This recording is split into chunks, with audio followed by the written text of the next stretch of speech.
وسلام على عباده الذين اصطفى أما بعد أعوذ بالله من الشيطان الرجيم بسم الله الرحمن الرحيم يا أيها الذين آمنوا قوا أنفسكم وأهليكم نارا وقودها الناس والحجارة عليها ملائكة غلاظ شداد لا يعصون الله ما أمرهم ويفعلون ما يؤمرون. محترم بزرگوں اور عزیز ساتھیوں، اللہ تبارک و تعالیٰ کا فضل اور احسان ہے کہ اس نے ماہ مبارک عطا فرمایا جو برکتوں والا مہینہ ہے، رحمتوں والا مہینہ ہے۔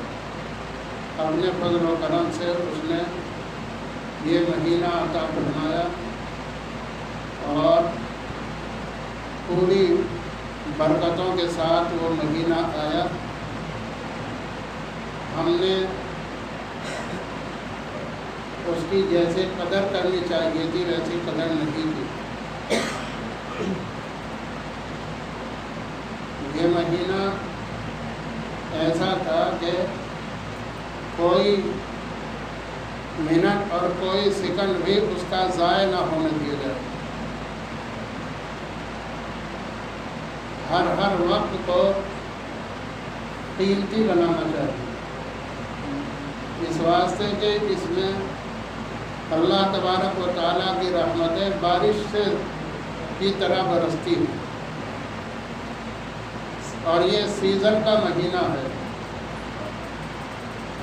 جس طرح تجارت کا سیزن ہوتا ہے، کھیتی کا سیزن ہوتا ہے، اس کے اندر آدمی محنت اور مزدوری کرنے والے اپنے پورے خاندان کے ساتھ کھیت میں جا کر پڑ جاتے ہیں، اس واسطے کہ جناب رسول اللہ صلی اللہ علیہ وسلم نے ارشاد فرمایا کہ اس مہینے میں نفل کا ثواب فرض کے برابر دیا جاتا ہے، اور ایک فرض کا ثواب 70 فرضوں کے برابر دیا جاتا ہے۔ تو محترم بزرگ اور دوستو، ہر شخص جانتا ہے کہ میں نے اس مہینے کی کتنی قدر کی ہے۔ حضرات صحابہ رضوان اللہ تعالیٰ علیہ مجمعین اور جناب رسول اللہ صلی اللہ علیہ وسلم کو ماہ مبارک کے آنے سے 2 مہینے پہلے خوشی لگ جاتی تھی، اور وہ دعا کیا کرتے تھے، اللہم بارک لنا فی رجب و شعبان وبلغنا الی رمضان۔ اللہم بارک لنا فی رجب و شعبان وبلغنا الی رمضان۔ اے اللہ، ہمارے رجب اور شعبان میں برکت عطا فرما اور ہمیں رمضان تک پہنچا دے۔ کتنے ہمارے دوست و احباب بھائی بند ایسے تھے جو پچھلے رمضان میں تھے، اس رمضان میں نہیں رہے، اور کتنے حضرات ایسے ہیں کہ جن کو ہم اپنے ہاتھوں سے دفن کر چکے ہیں۔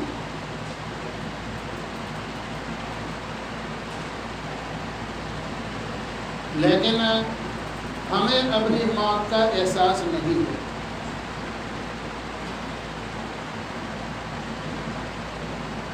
جناب رسول اللہ صلی اللہ علیہ وسلم نے صلاۃ جنازہ میں جنازے کو سامنے اسی لیے رکھا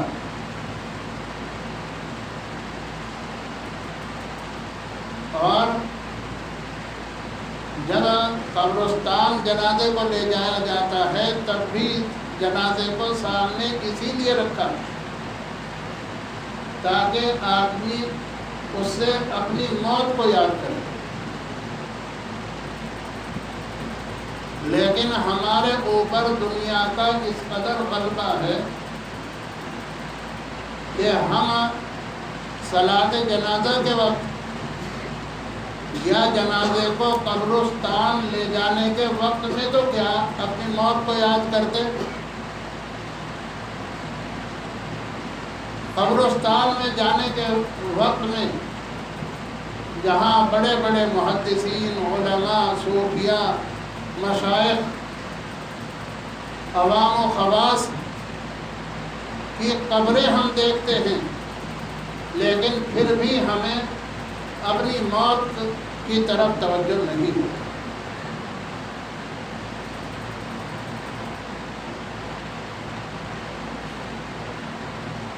محترم بزرگوں اور دوستوں، اللہ تعالیٰ فرماتے فَاعْتَبِرُوا يَا أُولِي الْأَبْصَارِ، اے عقل والو عبرت حاصل کرو۔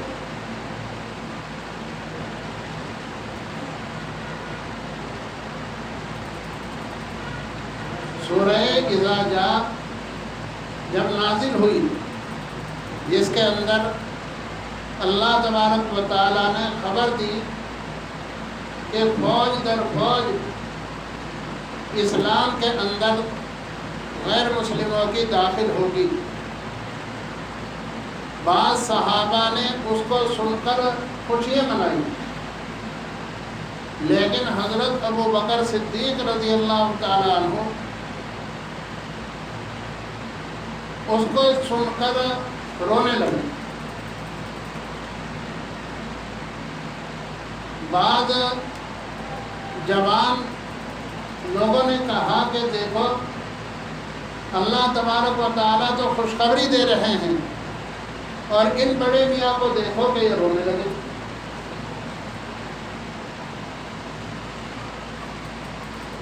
لیکن ان کے رونے کی وجہ کیا تھی؟ رونے کی وجہ یہ تھی کہ اللہ تبارک و تعالیٰ نے اس سورۃ مبارکہ کے آخر میں استغفار کا حکم دیا ہے، اور ابو بکر صدیق رضی اللہ تعالیٰ عنہ سمجھ رہے تھے کہ اب حضور اقدس صلی اللہ علیہ وسلم زیادہ دن ہمارے درمیان میں نہیں رہیں گے، اس لیے کہ حضور صلی اللہ علیہ وسلم کو استغفار کا حکم دیا جا رہا ہے، اور استغفار آخر میں پڑھا جاتا ہے۔ نماز کے آخر میں اللہم انی ظلمت نفسی ظلما کثیرا، یہ استغفار ہی ہے۔ ہمارے دوست احباب جماعت والے جب گشت کرتے ہیں تو آخر پہلے ذکر کرتے ہیں اور آخر میں کہتے ہیں بھئی اب گشت پورا ہو گیا، اب استغفار پڑھو۔ اسی طرح ہر موقع پر اللہ تعالیٰ نے اور اس کے رسول نے استغفار کا حکم آخر میں دیا ہے۔ تو ابو بکر صدیق رضی اللہ تعالیٰ عنہ سمجھ رہے تھے کہ اب حضور اقدس صلی اللہ علیہ وسلم کا آخر وقت آ گیا، اس لیے کہ حضور صلی اللہ علیہ وسلم کو اس میں استغفار کا حکم دیا جا رہا ہے۔ ہر چیز سے وہ عبرت حاصل کرتے تھے۔ حضرت امام احمد بن حنبل رحمۃ اللہ علیہ کا جب آخری وقت آیا، غشی کی حالت میں تھے، تو 3 مرتبہ فرمایا ابھی نہیں، ابھی نہیں، ابھی نہیں۔ جب افاقہ ہوا تو بعض خصوصی حضرات نے معلوم کیا کہ حضرت آپ نے غشی کی حالت میں 3 مرتبہ فرمایا تھا ابھی نہیں، ابھی نہیں، ابھی نہیں، یہ کیا تھا؟ ارشاد فرمایا کہ شیطان میرے پاس آیا تھا اور وہ کہہ رہا تھا کہ میں جتنے بھی لوگ دنیا کے اندر آئے میں نے ان سب پر اپنا اثر ڈالا، لیکن اے احمد تو میرے پھندے سے بچ کر جا رہا ہے۔ تو میں نے اس کو کہا کہ ابھی نہیں، ابھی روح جسم کے اندر باقی ہے، ابھی تجھ سے معمول نہیں ہوں، نہ معلوم کس وقت تو اپنا جان میرے اوپر ڈال۔ حضرت مولانا رشید احمد صاحب گنگوہی نور اللہ مرقدہ سے مجلس میں ایک صاحب نے معلوم کیا کہ حضرت اس وقت میں سب سے بڑا بزرگ کون ہے؟ حضرت خاموش رہے، حضرت نے کچھ نہیں فرمایا۔ سوال کرنے والے نے خواب رات کو جب وہ لیٹا تو خواب کے اندر دیکھا کہ کوئی کہہ رہا تھا کہ ارے تو کس سے معلوم کر رہا تھا؟ جس سے معلوم کر رہا تھا وہی تو اس وقت میں سب سے بڑا بزرگ ہے۔ صبح کو اس نے مجلس میں آ کر کہا کہ حضرت آپ نے تو مجھے بتلایا نہیں، لیکن رات میں نے خواب کے اندر دیکھا اور کہ آپ بشارت دی گئی کہ آپ ہی سب سے بڑے بزرگ ہیں۔ تو حضرت گنگوئی نور اللہ مرقدہ نے ارشاد فرمایا کہ کاہے کی بزرگی لیے پھرتے ہو؟ اس دور میں جس کا ایمان پر خاتمہ ہو جائے وہی سب سے بڑا بزرگ ہے۔ تو اس لیے محترم بزرگ اور دوستو، ہمیں اپنی آخرت کو، اپنی موت کو یاد کرنا چاہیے۔ ہمارے اوپر غفلت کا اس قدر پردہ پڑا ہوا ہے کہ ہمیں بالکل اپنی موت کا احساس نہیں ہے۔ صبح سے شام تک، شام سے صبح تک کتنے لوگوں کو ہم سن رہے ہیں کہ فلاں مر گیا، فلاں مر گیا، لیکن اپنی موت کا احساس نہیں ہوتا کہ ہمیں بھی مرنا ہے۔ ہمیں اپنے معاملات صاف کرنے چاہیے، ہمیں دیکھنا چاہیے کہ ہم نمازیں پڑھ رہے ہیں یا نہیں، ہمیں اب دیکھنا چاہیے کہ ہم تلاوت کر رہے ہیں یا نہیں، ہمیں دیکھنا چاہیے کہ ہم استغفار اور توبہ کر رہے ہیں یا نہیں۔ اس لیے محترم بزرگ اور دوستوں، آپ حضرات سے گزارش ہے، اور سب سے پہلے میں اپنے آپ کو مخاطب کرتا ہوں کہ آدمی کو اپنی موت سامنے اور موت کو یاد رکھنا چاہیے۔ حضور اقدس صلی اللہ علیہ وسلم نے ارشاد فرمایا کہ جو آدمی اللہم بارک لی فی الموت و فیما بعد الموت 25 مرتبہ روزانہ پڑھے گا، وہ شہادت کا درجہ پائے گا۔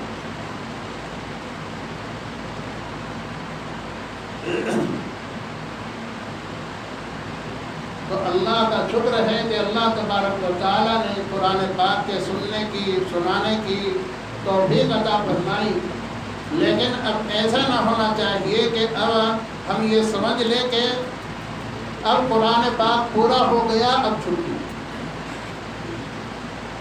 پہلے سے زیادہ اہتمام کے ساتھ ہمیں نمازیں پڑھنی چاہیے۔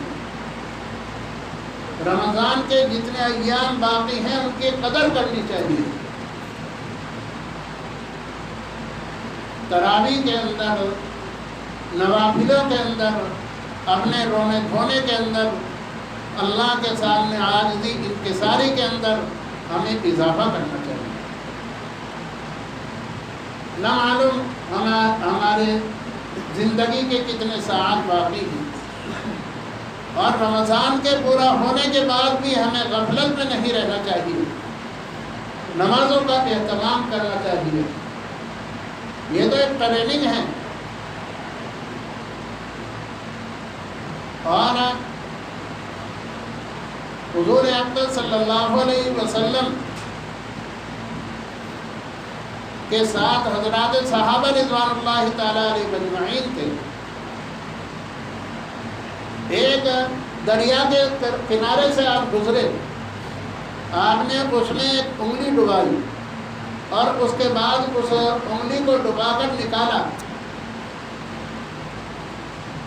صحابہ سے معلوم کیا کہ اے صحابہ بتلاؤ، یہ اس پانی میں، اس انگلی پر جو پانی لگا ہے، اس پانی کو اس دریا کے پانی کے ساتھ کیا مناسبت ہے؟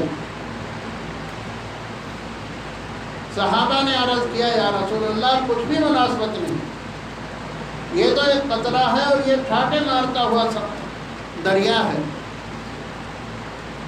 آپ نے ارشاد فرمایا کہ یہی حال ہے دنیاوی چند سالہ جو زندگی ہے وہ تو ایسی ہے جیسا کہ انگلی پر لگا ہوا پانی، اور آخرت کی جو ابد الآباد کی زندگی ہے وہ ایسی ہے جیسا کہ ٹھاٹے مارتا ہوا سمندر۔